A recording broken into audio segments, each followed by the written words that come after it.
오늘은 끝이 아닌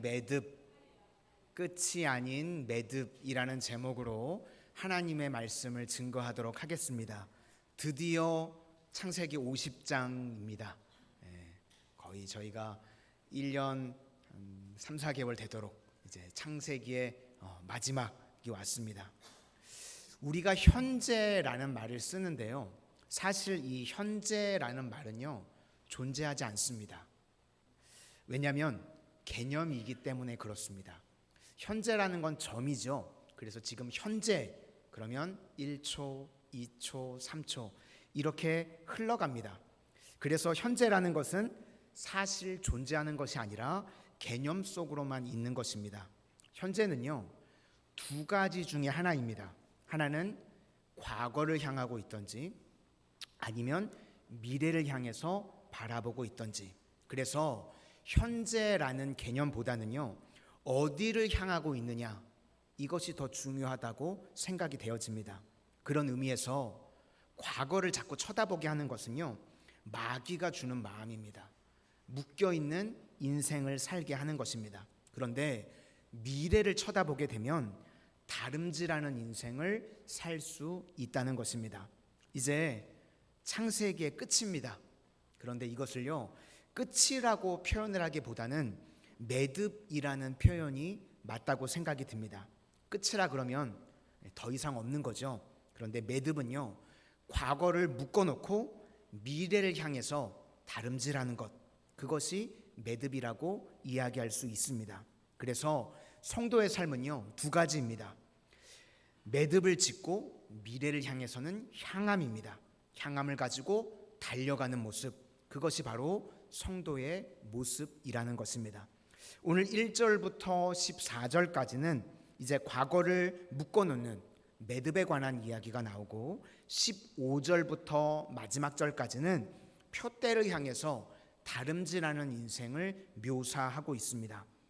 먼저 야곱의 장래가 끝처럼 보이는데요, 이것은 매듭이라는 것입니다. 과거를 묶어놓고 정리하고 떠나야 된다는 것입니다. 야곱이 이제 죽습니다. 그런데 우리는요 죽음이 끝이 아닙니다. 우리는 천국이 있고 영생이 있는 줄로 믿습니다. 그래서 창세기 49장 29절에요 야곱이 이렇게 묘사를 했습니다. 내가 내 조상들에게로 돌아가리니. 조상들에게 돌아간다는 게 무슨 뜻입니까? 아브람, 이삭 다 천국에 있다는 거죠. 그러니까 내가 이제는 본향으로 돌아간다, 천국으로 돌아간다, 그런 이야기라는 것입니다. 그래서요 우리 죽음은 끝이 아닙니다. 매듭입니다.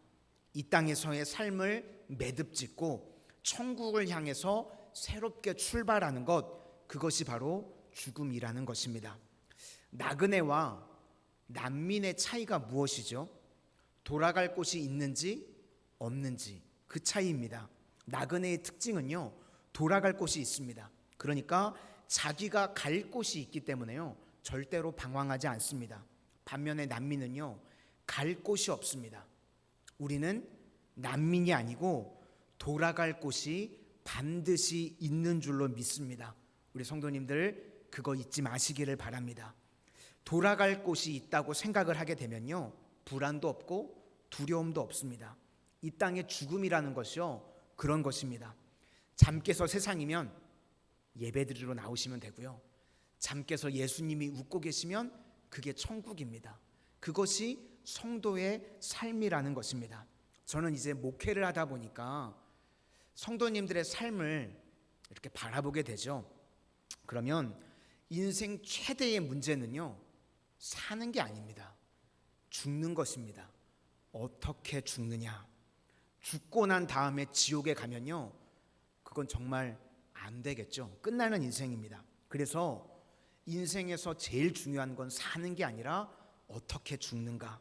죽고 난 다음에 예수님께서 환영해 주시는 그런 구원의 인생이 되어야 된다는 것입니다.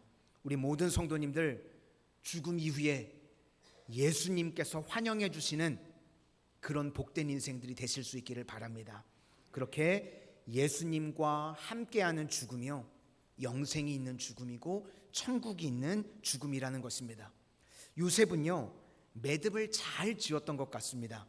매듭을 지으면 어떤 일이 벌어지는가 하면 훌륭해진다는 것입니다. 매듭을 짓지 않으면요, 아무리 많은 것들이 있어도 인생 가운데 다 흩어지게 되는데, 그래서 매듭을 짓는 게 중요합니다. 매듭을 잘 지으면 과거가 정리가 되고, 과거가 정리가 되면 해석이 되고, 또 해석이 되면 미래를 향해서 다름질할 수 있는 힘이 생기게 된다는 것입니다. 먼저 요셉을 보니까요, 매듭을 잘 지으니까 훌륭해집니다. 장례를 이제 아버지의 장례를 치르는데 국장급으로 장례를 치릅니다. 40일 동안 향처리를 했다. 미라를 만드는 거죠. 왜 미라를 만들었을까? 이집트였으니까, 애굽이었으니까 뭐 그럴 수도 있었겠죠. 그런데 또 다른 이유는 이제 가나안으로 아버지의 시체를 가지고 가나안으로 들어가야 되기 때문에 부패하면 안 되죠. 그래서 미라 처리를 했던 것 같습니다. 그리고 70일 동안 곡을 했다고 합니다. 이것은 애굽의 정말 국장급입니다. 야곱 때문에 이렇게 국장급 장례를 치렀을까요? 아니죠. 요셉 때문입니다. 요셉에 대해서요, 애굽의 백성들과 바로 왕이요, 빚진 마음이 있었던 것 같습니다. 그리고 이 애굽에 끼친 공로, 요셉에 대한 지도력, 이거를 인정해 주니까 그의 아버지가 죽었다고 하니까 이제 국장급 대우를 해 주는 것입니다. 가나안 땅에 갔다가 돌아오겠습니다. 그렇게 이야기를 했더니요, 바로가 곧장 오케이를 했습니다. 지금 홀로 가는 게 아니거든요. 온 병사들을 다 이끌고, 형제들을 다 이끌고 어마어마한 규모가 가나안 땅에 가는 것입니다. 그런데 바로가 허락을 해줬다는 겁니다. 5절부터 우리 8절까지 한번 보시도록 하겠습니다.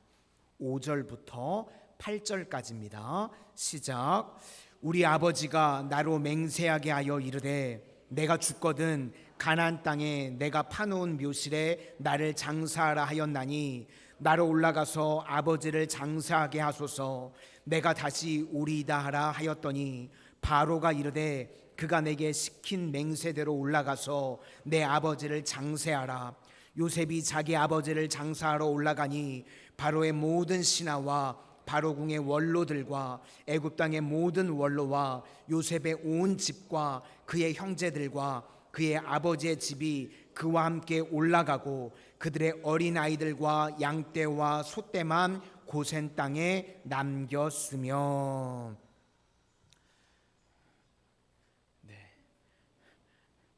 이렇게 또 말씀을 봉독할 때 뒤에 또 이렇게 뮤직이 깔리는 건 또 처음이네요. 감사합니다. 네. 이렇게 올라간다고 했을 때요, 허락했던 이유가 무엇이죠? 바로가요, 요셉을 신뢰했기 때문에 가능한 것입니다. 요셉이 훌륭했던 점은요, 아마도 요셉은요 어느 곳에 있든지 정직했었던 것 같습니다. 요셉은요 바로 장군의 집에 있을 때도요 항상 전직했죠. 남이 보든지 보지 않든지 항상 투명했습니다. 이 모습이요 바로 왕 앞에서도 똑같았었던 것 같습니다. 그러니까 요셉이 이렇게 이야기하니까 바로가 바로 오케이를 합니다. 여기 지금 신하들을 다 데리고 갔다 온다 그러면 혹시 우리 성도님들 이성계 생각 안 나십니까? 위화도 회군, 그죠? 만약에 왕이요 요셉을 못 믿었다고 그러면요 지금 요셉이 애굽의 2인자입니다. 근데 모든 병사들을 다 이끌고 갔다가 돌아오면서 이제 내가 왕이다 이렇게 나오면 어떡하겠습니까? 그죠?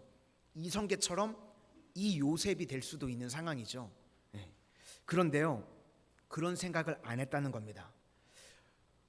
이렇게 위험한 일일 수도 있는데 바로가요 믿고 맡겼습니다. 어떻게 이럴 수 있죠? 요셉의 모습이요 평상시에도 투명했었기 때문에 이렇게 믿을 수 있었다는 것입니다. 저는 이 아버지의 장례를 통해서요 요셉의 훌륭함이 드러났다고 생각을 합니다. 성실성과 충성된 모습, 거기다가 바로 왕까지도 훌륭합니다. 요셉을요 전적으로 믿었습니다. 아무리 신실한 종이라고 할지라도요 군사를 다 이끌고 갔다가 오면 반역을 일으킬 수도 있는 상황인데 그럼에도 불구하고 계속해서 요셉을 믿어줍니다. 배신할 리가 없다. 그런 것이죠. 우리가 역사를 봐도 그렇고요.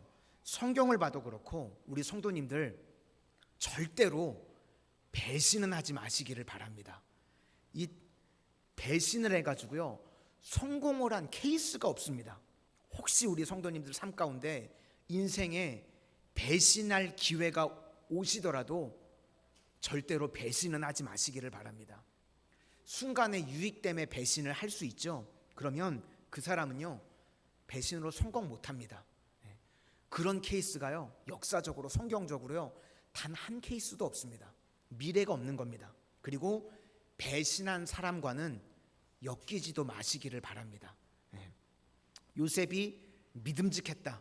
이것도 맞는 말이지만 바로 왕도요 지금 얼마나 훌륭합니까? 믿어주는 겁니다. 군사들을 다 데려갔다가 오겠다고 이야기하는데도 전적으로 신뢰하고 믿어주고 있습니다. 그래서 저는 매듭을 잘 짓는다는 것이요 이런 것이라고 생각을 합니다. 요셉이 참 훌륭했죠. 가는 곳마다 믿음으로 매듭을 잘 지으니까요 본인이 먼저 훌륭해집니다. 그리고 요셉 옆에 있는 사람들이요 다 훌륭해지는 것입니다. 뿐만 아니라 아버지 야곱조차도 훌륭합니다. 이렇게 매듭을 잘 지으니까요 야곱의 훌륭함까지도 드러나게 됩니다. 유언을 통해서 나를 가나안 땅으로 데리고 가야 된다고 이야기를 했죠. 그래서 요셉뿐만 아니라 아들들 전체가 가나안 땅에 다시 들어갑니다. 사실 이렇게 가나안 땅을 들어가는 거는요 출애굽의 전조입니다. 지금 출애굽 땅을요 이 답사를 하는 겁니다. 훗날 이제 430년이 지나고 난 이후에요 200만 명의 백성들이요 또다시 가나안 땅을 향해서 들어가게 됩니다. 이걸 지금 누가 계획했죠? 하나님의 은혜로 말미암아 야곱이 유언을 했던 계획입니다. 그러니까 이 노인 보통 사람 아니라는 거죠. 이렇게 매듭을 잘 짓게 되니까 요셉의 훌륭함이 드러나게 되고 또 바로 왕의 훌륭함도 드러나게 되고 야곱도 훌륭해진 모습이 드러나게 되더라는 것입니다. 이게 바로 매듭을 짓는 것입니다. 믿음으로요 매듭을 못 짓는 사람들을 보면요 항상 주변에 문제가 있습니다.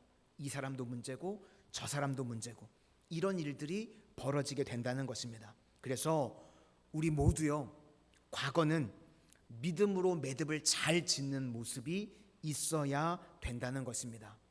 이 매듭을 짓는 것 중에 제일 중요한 게 뭐냐면요 예배입니다. 우리가 예배를 드리죠. 예배는 매듭을 짓는 시간입니다. 믿지 않는 사람들은요 예배를 드리지 않으니까요 계속해서 뭐가 쌓여 있습니다. 상처가 쌓여 있고 문제가 쌓여 있고 이런 게 쌓여 있게 되다 보니까요 어느 순간 그게 터져 나오게 됩니다. 그런데 예배는요 과거를 묶어버리는 겁니다. 청산해버리는 겁니다. 주님께요 다 맡겨버리는 겁니다. 그래서 다시 미래를 향해서 나아갈 힘을 얻는 시간입니다. 오늘 일주일 동안 우리가 세상 가운데 살아왔던 삶의 모든 것들을요 예배를 통해서 다 묶어버리실 수 있기를 바랍니다. 이제 주님께요 감사드리고 모든 것이 은혜였다고 고백하고 미래를 향해서 달려가는 것, 그것이 바로 예배입니다. 그래서 우리가 일주일에 한 번씩 예배를 드리면 일주일 단위로 매듭을 짓는 겁니다. 그런데 매일 새벽기도 나와서 새벽 예배를 드리시는 분들 계시죠? 매일 매듭을 짓는 거예요. 매일 주님께 맡겨버리고 새로운 미래를 향해서 달려나아가는 겁니다. 그래서 새벽기도 하는 인생이요 왜 강한 인생인가? 슬럼프가 없습니다. 아무리 슬럼프가 길어도요 24시간을 넘기지 않습니다. 왜냐하면 예배를 통해서 매듭을 짓고 새로운 힘을 받아서 달려가는 인생이기 때문에 우리 성도님들 예배를 통해서 매듭을 잘 지으실 수 있기를 바랍니다. 과거의 것들에 묶여 있지 마시고요 예배를 통해서 주님께 다 묶어버리고 맡겨버리고 미래를 향해서 달려나갈 수 있는 우리 모든 성도님들이 되실 수 있기를 바랍니다. 그러면 나만 훌륭해지는 게 아니라 내 주변까지도요 다 훌륭하게 만들 수 있다는 것입니다. 이제 이렇게 매듭을 지으니까요 미래를 향한 향함이 가능합니다. 그러니까 달려갈 수 있게 되는 거죠. 그런데 문제는 요셉의 형들입니다. 과거를 매듭 짓지 못하고 있습니다. 그러니까 이제 아버지가 죽고 난 다음에 덜컥 겁이 나는 겁니다. 아버지가 자신들의 보호막이라고 생각을 했는데 이제 아버지가 떠나니까 요셉이 우리를 해코지할 수 있겠다, 이런 마음이 들었었던 것 같습니다. 그래서 마음 가운데 두려움, 불안, 이게 막 밀어닥쳤던 것 같아요. 믿음이 없는 곳에는요 항상 불안과 두려움이 있습니다. 그래서 우리가 두려운 거는요 환경 때문도 아니고 성격 때문도 아닙니다. 믿음이 없기 때문에 그렇습니다. 꼭 내가 두려움 가운데 불안 가운데 놓여 있을 때는요 지금 내 믿음이 어떤지를 체크해 보실 수 있기를 바랍니다. 환경 때문도 아니고 성격 때문도 아니고 믿음이 없기 때문에. 믿음이 있으면요 하나님께서 우리에게 주시는 마음은 두려워하는 마음이 아니라는 것입니다. 능력과 사랑과 절제하는 마음을 하나님께서 주신답니다. 그런데 지금 형들이 두렵게 되니까요 아버지가 하지도 않았던 유언을요 막 거짓으로 만들어내가지고 이야기를 합니다. 그러면서 말이요 거짓말하면요 말이 복잡해집니다. 자기 아버지를 지금 성경에서 뭐라고 이야기하고 있냐면 당신 아버지의 하나님의 종들인 우리. 저는 외워지지도 않더라고요. 아버지잖아요. 지금 자기 아버지인데 요셉에게 뭐라고 소개를 하냐면 당신 아버지의 하나님의 종들인 우리. 거짓말을 하면요 말이 막 복잡해집니다. 믿음은요 단순한 것입니다. 예수님께서 뭐라 그러셨죠? 맞으면 예, 아니면 아니오라고 이야기하라는 겁니다. 15절부터 17절까지 한번 보시도록 하겠습니다. 15절부터 17절까지입니다. 시작. 요셉의 형제들이 그들의 아버지가 죽었음을 보고 말하되 요셉이 혹시 우리를 미워하여 우리가 그에게 행한 모든 악을 다 갚지나 아니할까 하고 요셉에게 말을 전하여 이르되 당신의 아버지가 돌아가시기 전에 명령하여 이르시기를 너희는 이같이 요셉에게 이르라. 내 형들이 내게 악을 행하였을지라도 이제 바라건대 그들의 허물과 죄를 용서하라 하셨나니 당신 아버지의 하나님의 종들인 우리 죄를 이제 용서하소서 하매 요셉이 그들에게 하는 말을 들을 때에 울었더라. 요셉이 이 이야기를 들었을 때요 왜 울었을까요? 뻔히 아는 겁니다. 거짓말이라는 것. 그러니까 믿음으로 매듭을 짓지 못하는 사람들은요 항상 과거에 묶여 있으니까요 용서했다고 했는데도 이거 받아들이지 못하는 겁니다.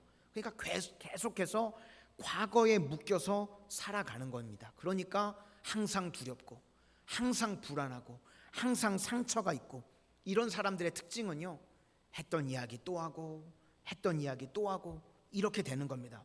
그러면서 자기를 정당화합니다. 내가 얼마나 힘들면 이러겠냐고. 이거는요 얼마나 힘들어서 그런 게 아니라 얼마나 믿음이 없으면 그러고 있니, 이 이야기가 맞는 겁니다. 그죠? 맨날 매듭을 못 지으니까요 항상 원한에 사무쳐 있습니다. D.L. 무디 목사님이 사역을 할 때요 한 젊은 청년이 와가지고요 자신의 죄악을 고백하고 회개를 했답니다. 그래서 D.L. 무디 목사님께서 예수님의 이름으로 기도해주고 이제 주님의 보혈로 정결하게 되었으니까, 죄 씻음을 받게 되었으니까 기쁜 마음으로 가십시오. 그리고 보냈답니다. 그런데 집회 동안 계속 이 청년이 찾아오는 거예요. 넷째 날 D.L. 무디 목사님이 참다 못해서 이야기를 했습니다. 예수님은 더 이상 당신의 죄를 기억도 안 한다고 하는데 왜 당신이 그 죄를 잊지 못합니까? 라고 호통을 치셨답니다. 우리 예수님은요 어떤 분이신가? 이사야서 53장에요. 이렇게 말씀합니다. 그가 찔림은 우리의 허물 때문이요 그가 상함은 우리의 죄악 때문이라. 그가 징계를 받음으로 우리는 평화를 누리고 그가 채찍에 맞음으로 우리는 나음을 받았도다. 예수님께서요, 우리가 맞아야 될 것을 대신 맞아주시고, 우리가 찔려야 될 것을 대신 찔려주시고, 우리가 상해야 될 것을 대신 상해 주셨다는 것입니다. 요한복음 3장 16절 말씀에도 그를 믿으면 멸망하지 않고 영생을 얻게 된다는 것입니다. 예수님을 믿음으로 영생을 얻으심을 우리 성도님들 믿으십니까? 아멘. 예수님이요 다 이루셨습니다. 이게 믿음입니다.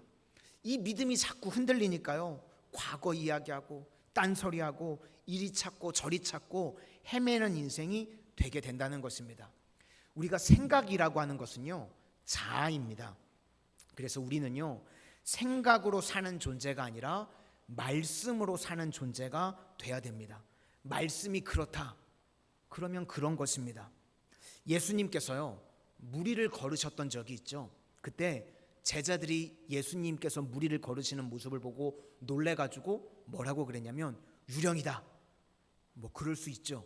근데 그때요 베드로가 믿음이 좋았습니다. 예수님, 저도 무리를 걷게 해주십시오.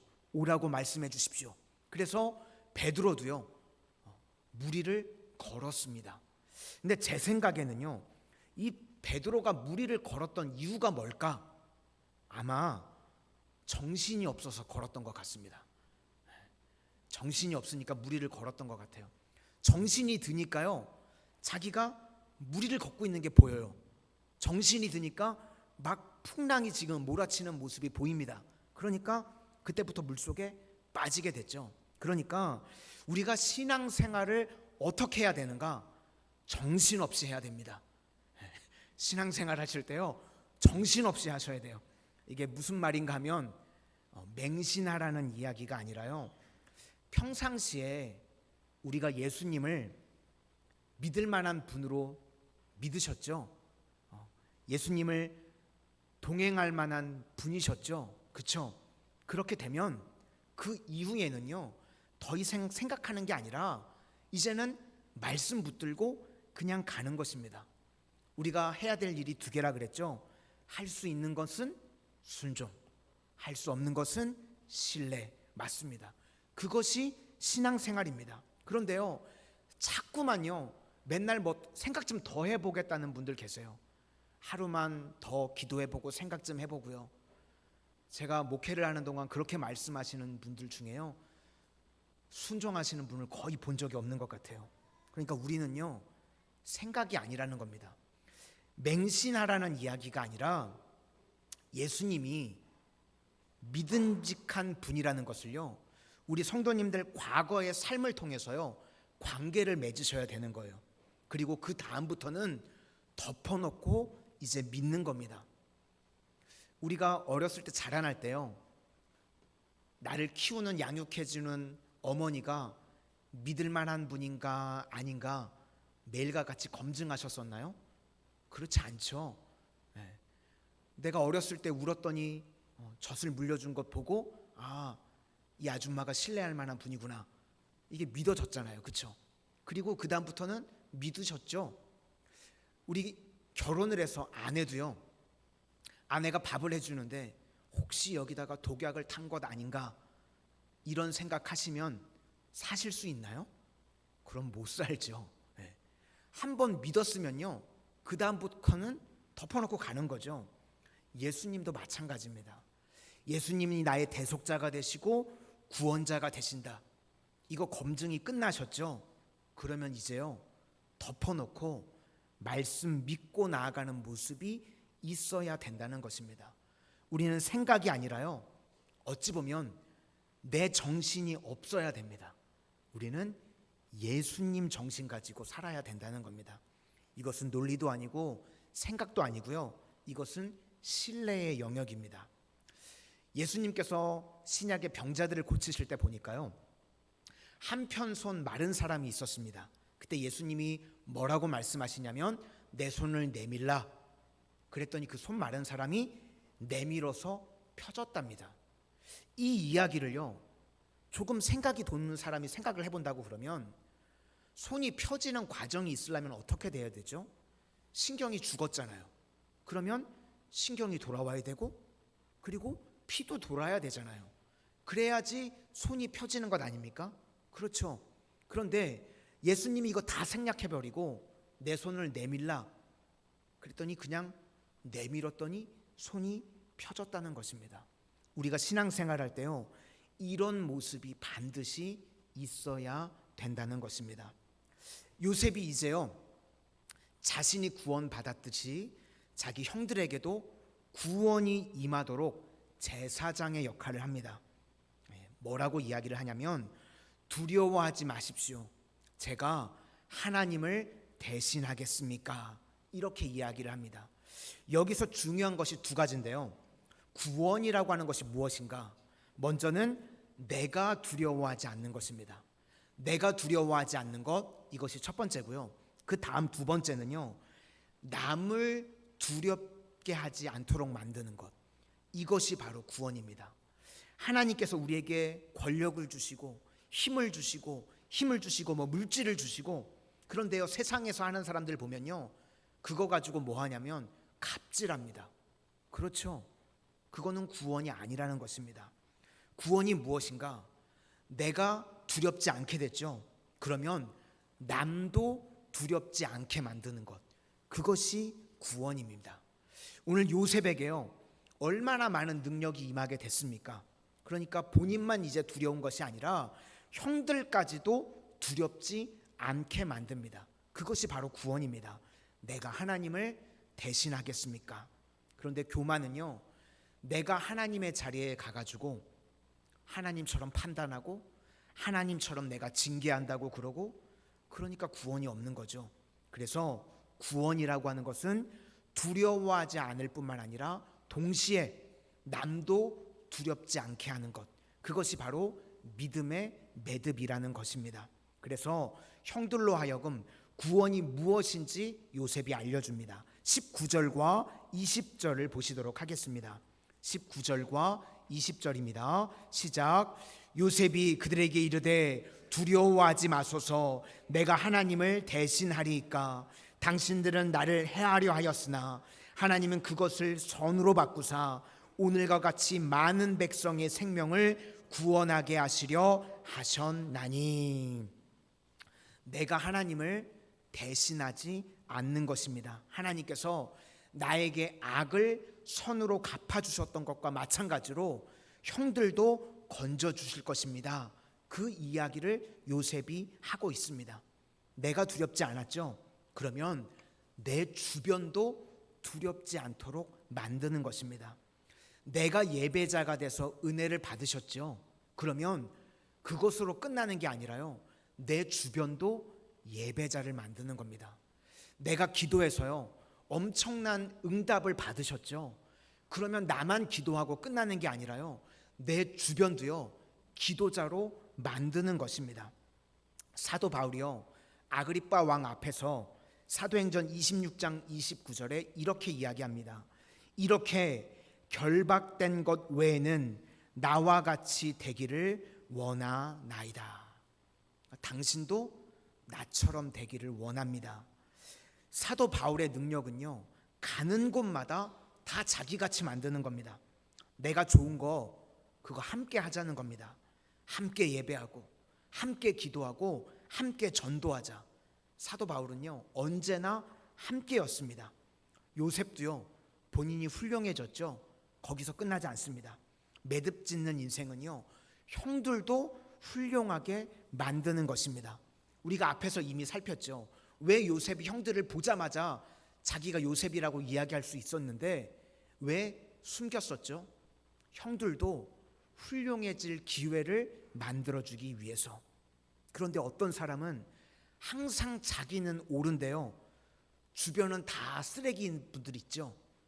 그런 분은요, 좋은 사람 아닙니다. 바리새인과 같은 사람이기 때문에 그런 것입니다. 그래서 좋은 것은요, 언제나 함께 가는 것입니다. 요셉을 보십시오. 끝까지 함께 갑니다. 내가 두려워하지 않았으니까 이제 형들도 두려워하지 않게 만드는 것. 내가 하나님을 대신하겠습니까?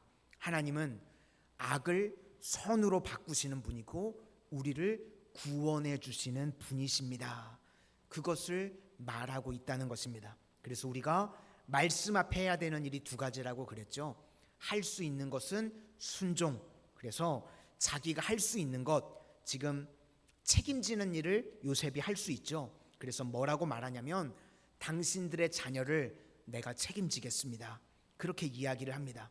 그래서 용서는요, 상대방이 잘 되기를 원하는 것이고 또 용서는 끝까지 책임져 주는 것입니다. 그래서 요셉은 계속해서 미래를 향해서 나아가게 만든다는 것입니다. 미래를 향해서 같이 가자고 이야기를 하는 것입니다. 21절을 보시도록 하겠습니다. 21절입니다. 시작.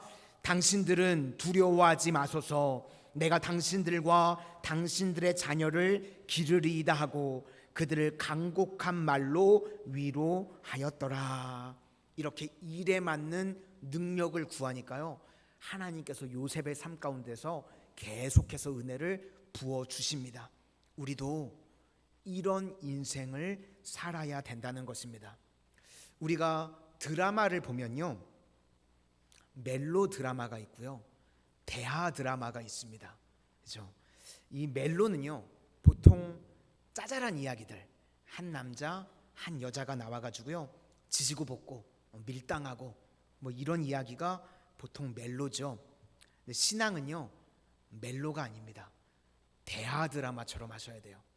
대하 드라마의 대표적인 게 뭐 조선왕조 500년, 이거는 10년 넘게 방송을 했다고 그러더라고요. 대하 드라마를 보시면요, 한순간순간 한 사람 한 사람 그게 별로 중요하지 않습니다. 그죠? 어떤 목적을 향한 큰 흐름이 있습니다. 우리가 신앙생활을 할 때요, 대하 드라마처럼 하는 겁니다. 오늘 당장의 문제, 당장의 어려움, 막 이거 가지고 멜로같이 사지 마시고요, 우리는요 대하 드라마처럼 사는 것입니다.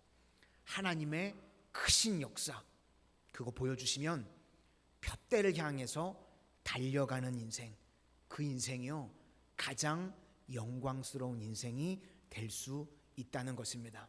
오늘 창세기의 마지막 50장이요, 우리가 이 땅에서 어떻게 살아야 되는지를 우리에게 보여주고 있습니다. 믿음으로 매듭을 지어야지만 나도 훌륭해지고 내 주변도 훌륭하게 되는 것입니다. 그리고 이제 미래를 향해서는 달려갈 수 있게 된다는 것입니다. 우리 성도님들, 과거의 것들 믿음을 통해서 다 매듭 지으실 수 있기를 바랍니다. 그리고 이제 앞으로 푯대를 향해서 하나님께서 주신 부름의 상을 향해서 달려갈 수 있는 하나님의 거룩한 백성들이 다 되시기를 주님의 이름으로 축원합니다.